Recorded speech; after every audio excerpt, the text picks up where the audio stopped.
Well, this past Sunday we did a parent-child dedication, welcoming some new infants into the membership family of our church. And every time we do that, I'm mindful of the fact that that's a complex and complicated moment for a lot of people. There are people in our church who would like to have children and can't or don't. There are folks carrying certain kinds of pain around that whole area of life.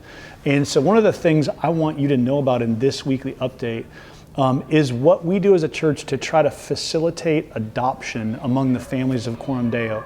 Some of you who don't know me well may not know this, but my youngest daughter, Grace, is adopted.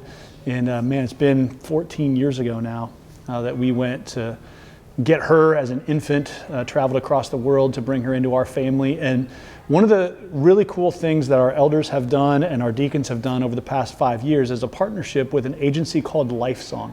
LifeSong is an agency that facilitates adoption. They're just some generous people who have sort of built the framework to facilitate adoption for Christian parents. And so what they do is they partner with local churches to provide grants to make adoption financially feasible for people, because it's an expensive pursuit.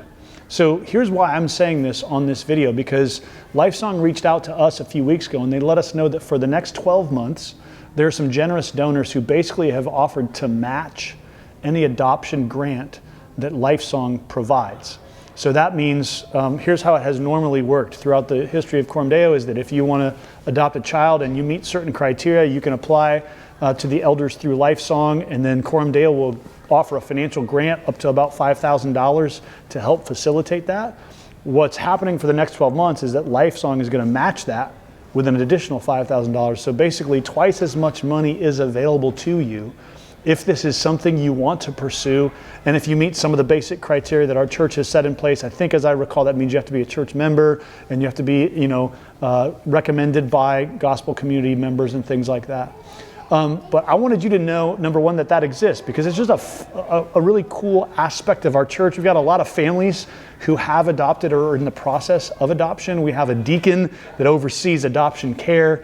There's a lot of things we've done as a church to try to make it easy or as easy as possible, I guess, for people to pursue this challenging course to adopt kids. And so wanted you to know that grant is available.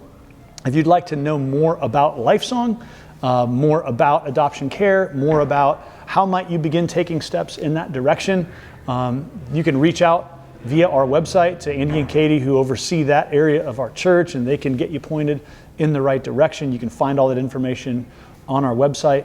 I just wanted you to know that matching grant is available for the next 12 months, because November is National Adoption Month, and so it's a season of time when we want to put some emphasis on this particular effort and aspect of our church. So thanks for watching, and would you pass that information along? If you know someone in your life, in your world, who's a part of the church and who is considering maybe pursuing adoption, we'd love for that information to be available to them. We want to facilitate, as a church, as much as possible, families pursuing that course of action. So thanks for watching. I hope you have a great week, and I'll see you next week as we kick off the Advent season, the first Sunday after Thanksgiving, moving us into the season of Advent. Lots of fun stuff coming up in that season. I'll see you next week for another weekly update.